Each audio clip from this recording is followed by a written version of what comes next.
अब हम दिवाकर के घर से निकल गए हैं गया के लिए, और गया के लिए निकल गए हैं। और आज मेरे साथ हैं राहुल भाई, जो रेडी हैं मुझे ले जाने के लिए गया।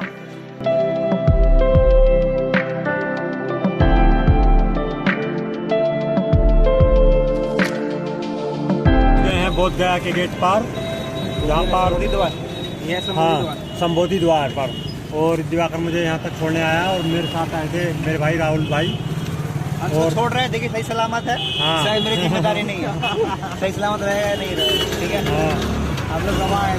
और अब ये जा रहे हैं घर, ठीक है, हम निकलते हैं। Bye bye bye bye bro. तो आज मैं आपको लेकर जाऊंगा बिहार में स्थित वो पावन जगह जहां पर महात्मा बुद्ध यानी भगवान बुद्ध को ज्ञान की प्राप्ति हुई थी। बिहार राज्य के गया जिले में स्थित बोध गया भगवान बुद्ध का अनुसरण करने वाले सभी भिक्षुओं के लिए बहुत ही पावन जगहों में से एक है। विश्व धरोहर की सूची में शामिल यह स्थान बहुत ही पावन है। यहीं पर बोधि वृक्ष है जहाँ पर भगवान बुद्ध को ज्ञान की प्राप्ति हुई थी। तो अब मैं आपको ले चलूँगा मंदिर में और मंदिर का कराऊँगा दर्शन, और मिलेंगे हम अंदर। मंदिर के बारे में हम लेंगे जानकारी और जानेंगे बोध गया में स्थित इस महाबोधि मंदिर के बारे में। तो चलिए दोस्तों, मेरे साथ हम चलते हैं भगवान बुद्ध के मंदिर में। अब मैं आया हूँ अपने दोस्तों के साथ, गया में ही ये रह रहे हैं और ये तैयारी कर रहे हैं कोचिंग की, और मैं इनके लिए मतलब शुभकामनाएं देता हूँ अगले आने वाले भविष्य के लिए। और मैं इनके लिए प्रार्थना करता हूँ कि ये भी बहुत जल्दी से जल्दी इनकी सभी की जॉब लग जाए। तो मैं अब निकलने वाला हूँ दोबारा से मंदिर में, टेंपल में जाने के लिए गौतम बुद्ध के। निकल गए हैं गया को एक्सप्लोर करने के लिए मैं अपने दोस्तों के साथ, और मेरे दोस्त बताएंगे, मुझे जानकारी देंगे थोड़ी कि हमको कहाँ कहाँ जाना है, और देखते हैं आज क्या क्या टूर करने वाला हूँ मैं।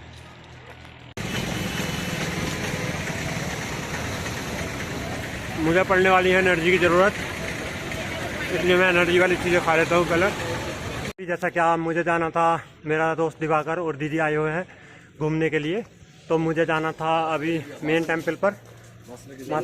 ये मेन टेंपल पर जाना था मुझे, लेकिन प्लान थोड़ा चेंज हो गया है। पहले वो पहुँच गए हैं 80 फीट की जो गौतम बुद्ध की प्रतिमा है, और मेरे साथ मेरा दोस्त है संजीत कुमार, और ये गया का ही है, और मुझे ये 5 मिनट पहले मिला था, और मिलके मुझे बहुत अच्छा लग रहा है। और ये साथ में रहेगा, भी अच्छा लगा आपसे मिलकर सर, और इसको भी मतलब मुझसे मिलकर बहुत बढ़िया लग रहा है। लेकिन सर मत बोल मुझे, अब दोस्ती हो गई हमारी। अब भी जा रहे हैं सर, बहुत ही मेन टेंपल से घूर कर नहीं जा रहे हैं अभी, मतलब 80 फीट मंदिर जा रहे हैं। दोस्त कोई आ गया है, वहाँ पे जा रहे हैं, उनसे मिलेंगे, अब बातचीत वहाँ पे करेंगे। अभी वीडियो में बने रहें। जैसा सुबह सुबह आया था यहाँ पर, तो यहाँ पर सुबह का जो बौद्ध भिक्षु हैं उनका ये सुबह का नाश्ता चल रहा है यहाँ, और ये नाश्ते में वेज बिरयानी और दही रायता है ये। और मुझे भी जो है भगवान बुद्ध का प्रसाद के तौर पे मैं इसको खाऊंगा, और मुझे भी मिल गया है वेज बिरयानी और रायता। मुझे भूख भी लगी हुई थी, और यहाँ पे मैं सोच रहा था कि कोई अच्छा सा खाना खाता हूँ पहले, तो मैं पहले इसको खाता हूँ। तो गुड मॉर्निंग एंड आज का दिन बहुत अच्छा जाने वाला है। तो जो भगवान बुद्ध का प्रसाद है वो मुझे मिल गया है, मैं प्रसाद के रूप में खा रहा हूँ। यहाँ पर जितने भी सारे भिक्षु हैं वो यहीं पे नाश्ता करते हैं, और नाश्ता खाना और रात का भी इनका यहीं खाया जाता है। तो ये बहुत ही स्वादिष्ट खाना है, बहुत ज़्यादा स्वादिष्ट खाना है सुबह का, इतना मतलब बहुत ही अच्छा खाना है ये। एक तरफ जहाँ पे यहाँ पर शानदार सुंदर सुंदर सी इमारतें हैं, तो दूसरी तरफ वहीं पे ये गरीब भूखे बच्चे मिल जाएंगे जो खाने के लिए बेचारे तरस रहे हैं, और इनको खाना भी नहीं मिलता, तो मैं इनकी थोड़ी हेल्प कर देता हूँ। खाओ। आ गया हूँ यहाँ पर, मैं रात मतलब मेरी बस छूट गई थी, और वहीं मैं आ गया हूँ 80 फीट स्टैचू, और मुझे मिल गए हैं फिर से मेरे दोस्त बिछड़े हुए दिवाकर गोस्वामी। और देखिए फोटो खिंचवाने के लिए वेट कर रहे हैं बहुत देर से ये मेरा, और मैं आ गया हूँ एक बार फिर से दीदी के पास। Hello Deepa, good morning. अरे आज तो अमित दादा भी आ गए हैं हमारे और दीदी भी आ गई हैं। Good morning. और अभिषेक बजानता है उसको, भूल गया। अरे भैया भैया वो थे ना भैया, बोलिए मैं कौन है ये ना भैया कौन।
गया में केवल आदमी नहीं, औरतें भी मेहनत करती हैं। ये महिला देखिए रिक्शा चलाती हुई मैं पहली बार देख रहा हूँ और मैं इनको सलाम करता हूँ।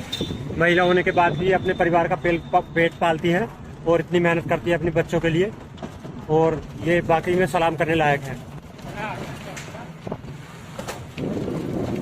तो मैं आज फिर दूसरे दिन आ गया हूँ, अपने सारे दोस्तों के साथ आ गया हूँ फिर से भगवान बुद्ध के मंदिर पर, और भगवान बुद्ध ने मुझे दोबारा बुलाया है।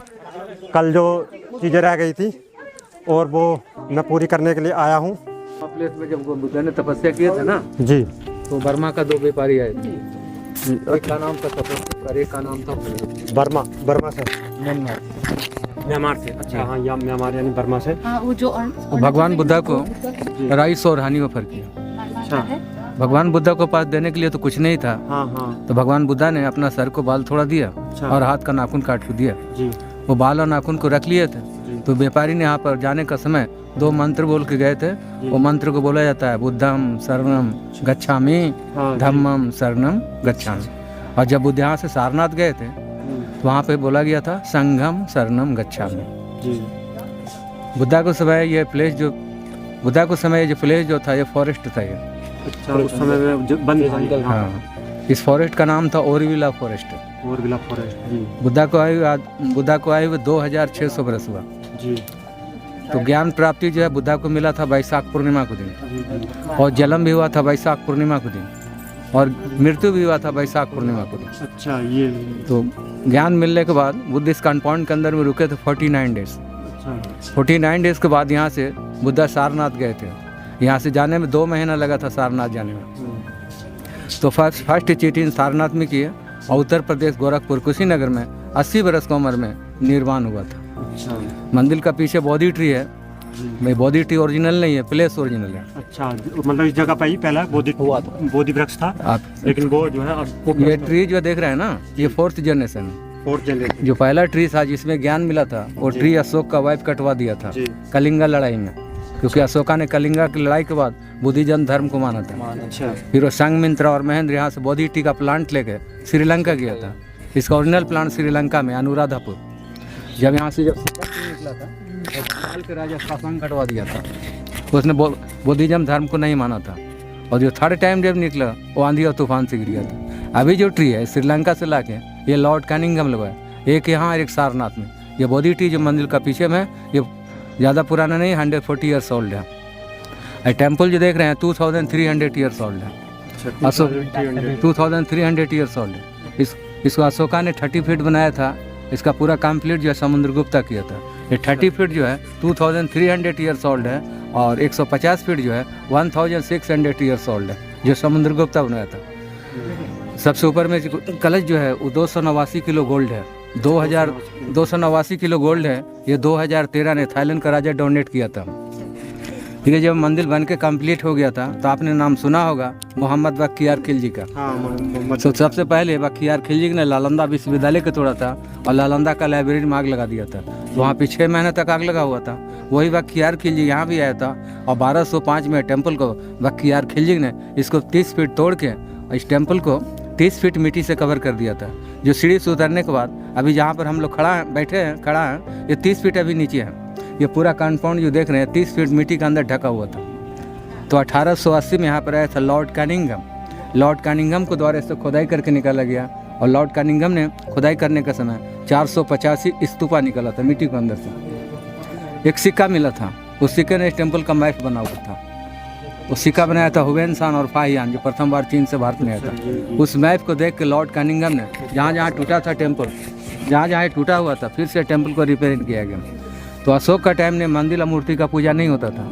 अशोक का टाइम में स्तूपा का पूजा होता था, बोधि ट्री का पूजा होता था और बुद्धा का फुटप्रिंट का पूजा था। बट टेम्पल के अंदर बुद्धा मूर्ति है। तो यहाँ पर एक पाल वंश के एक राजा आया था और राजा का नाम था महिपाल राजा। वो राजा ने बुद्ध मूर्ति को दान में दिया। जब से मूर्ति पूजा चालू हुआ तो अंदर जो मूर्ति है 1000 ईयर्स ओल्ड है, ब्लैक स्टोन का गोल्ड कलर है। ज्ञान मिलने के बाद सेकंड प्लेस सीढ़ी से उतरने के बाद दाहिना साइड है। वहाँ से भगवान बुद्धा ने 7 दिन तक खड़ा होकर एक दृष्टि से बोधि ट्री को देख रहे थे।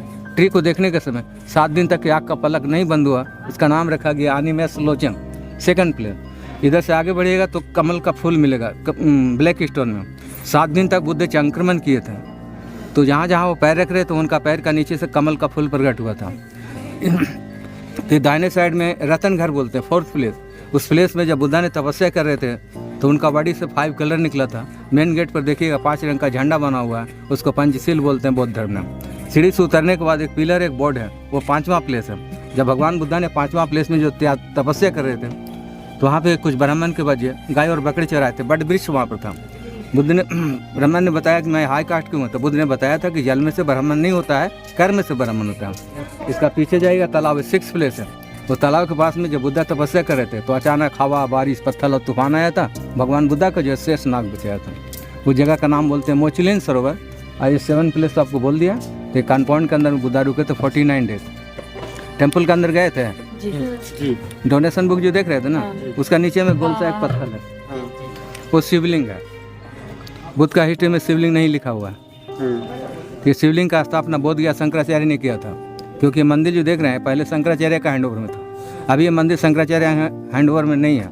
जब हमारा इंडिया आज़ाद हुआ था तो इंडिया का फर्स्ट प्रेसिडेंट थे राष्ट्रपति डॉक्टर राजेंद्र बाबू और नेहरू जी हमारे प्रधानमंत्री थे। तो राष्ट्रपति बोध गया में आए, शंकराचार्य के पास में गए तो शंकराचार्य टेम्पल को राष्ट्रपति को दान में दिया। राष्ट्रपति टेम्पल को लेकर बिहार गवर्नमेंट को दिया। बिहार गवर्नमेंट कमेटी बनाया, उसने 4 हिंदू मेंबर हैं और 4 बुद्धिस्ट मेंबर हैं और गया का डीएम इस टेम्पल का चेयरमैन है। टेम्पल के अंदर 2 पुजारी है, ब्राह्मण भी और बुद्धिस्ट भी है। 2 मिनट बगल में एक नदी है। ये नदी जब गया में चले जाता है तो इसको गया में बोलते हैं फाल्गुनी नदी। बोध गया में नदी का नाम है निरंजना नदी। ये निरंजना नदी का दाहिने साइड एक माउंटेन है, यहाँ से 20 किलोमीटर पीछे है। उस माउंटेन का नाम है ढोंगेश्वरी माउंटेन। वहाँ पर भगवान बुद्धा ने 6 ईयर्स बैठ कर तपस्या की थी। 6 ईयर्स कुछ नहीं खाए थे। ये पूरा बॉडी का स्कीम खत्म हो गया था, ज्ञान प्राप्ति नहीं हुआ था। तो 6 ईयर्स के बाद बुद्ध उस समय सिंगल नहीं, तो उनके साथ 5 आदमी और भी था, ब्राह्मण था। वो 5 आदमी के लोग वहाँ से जब चले थे 20 किलोमीटर पीछे थे। ये यहाँ से 3 किलोमीटर पीछे निरंजना नदी के पार बुद्ध ने बट ब्रिज के नीचे तपस्या किए थे। जब वहाँ बट ब्रिज में तपस्या करे थे तो उसी गांव का एक लेडी थी, वो राजा की लड़की थी, सुजाता नाम था। उसने मनोकामना किया तो मन्नत पूरा होने के बाद वो सोने का पात्र ने खीर बना के ले गया था। तो भगवान बुद्धा ने बट ब्रिज के नीचे खीर को खाए थे 6 साल के बाद। मगर वो 5 आदमी जो साथ में था उसने बताया शादीशुदा हुआ, लेडीज से खीर खा लिया, अभी तो ज्ञान मिला नहीं। वो 5 जो उनको साथ जो 5 जो ब्राह्मण था वो बुद्ध को छोड़ के सारनाथ चले गया था, जो बनारस के पास पड़ता। फिर बुद्ध सिंगल हुए। मगर जो सुजाता ने गोल्ड का पात्र में खीर दिया, वो पात्र वापस नहीं लिया था सुजाता। बुद्ध तो खीर को खाए, पात्र जब वापस करने के लिए जाते हैं तो सुजाता ने बताया था कि दान में दिया वो चीज़ वापस नहीं लेते। फिर वो पात्र को भगवान बुद्ध ने अपने हाथ में रखे और निरंजना नदी में आए थे तो नदी में पात्र को रख दिया। यह है पूरब, यह है पश्चिम, यह है दक्षिण, यह उत्तर। वो पात्र जब नदी में रखा गया तो उस समय नदी का पानी इस तरफ से आ रहा था, तो पानी के साथ वो पात्र जो था इस तरफ जाना था और वो पानी के साथ पात्र जो है इस तरफ नहीं गया था, इधर गया था। वो पात्र छोड़ के बोधि ट्री में आए, हाथ को ऐसे करके बैठे। इसको ध्यान मुद्रा बोला जाता है। इस मुद्रा में ज्ञान प्राप्ति नहीं हुआ था, ज्ञान प्राप्ति इस मुद्रा में हुआ जो पृथ्वी से टच किए थे। यही मूर्ति अंदर आपने दर्शन किया, वो मूर्ति का नाम बोलते हैं भूमि अस्पष्ट मुद्रा। कैसा लगा? बहुत ज़्यादा जानकारी हमको मिली है और इनको भी सबको समझ में आया होगा। बहुत सारी जानकारी मिली है और ये जानकारी देने के लिए बहुत धन्यवाद। और हम आगे भी देखते हैं। घूम के, और देखना पड़ेगा। आगे भी मतलब हमें बहुत सारी जानकारी मिलेगी। 45 years का है। मेरा जन्म स्थान है। तो मुझे निकलना है घर और मेरे सारे दोस्तों को जाना है राजगीर। तो ये इनको मैं बोलता हूँ bye bye bye bye bye bye. मिलते हैं ईटानगर में फिर दोबारा। ओके, अब मिलेंगे हम ईटानगर में दोबारा। मुझे लगने लगी थी बहुत तेज़ की प्यास। मंदिर से बाहर निकलते ही मैंने इसलिए लिया है नारियल पानी, और ये मेरी प्यास को बुझाएगा और मुझे साथ साथ देगा एनर्जी दिन में बहुत, क्योंकि मुझे भागना दौड़ना बहुत ज़्यादा है। ये आप जब भगवान बुद्ध के मंदिर से, मेन मंदिर जो है उसके दरवाजे के बाहर निकलोगे तो बबलू हैंडीक्राफ्ट के नाम से ये दुकान है। और अभी मैं बाहर घूम के आया हूँ। बाहर पे मैंने बहुत सारी चीज़ों का रेट पता किया है और फिर मैं अंदर आया हूँ। तो अंदर भी मैं रेट पता किया है मैंने, तो इनका रेट बहुत अच्छा है, बाहर से भी सस्ता है। और बबलू हैंडीक्राफ्ट में आप आए और यहाँ पे आपको बहुत ज़्यादा सुंदर सुंदर चीज़ें, ये आप देख सकते हैं कितनी सुंदर सुंदर भगवान बुद्ध की मूर्तियाँ हैं, और बहुत सारी चीज़ें यहाँ पर आपको अपने घर को सजाने के लिए और भगवान बुद्ध की यादों से जुड़े रहने के लिए आपको बहुत सारी चीज़ें मिल जाएंगी यहाँ पे।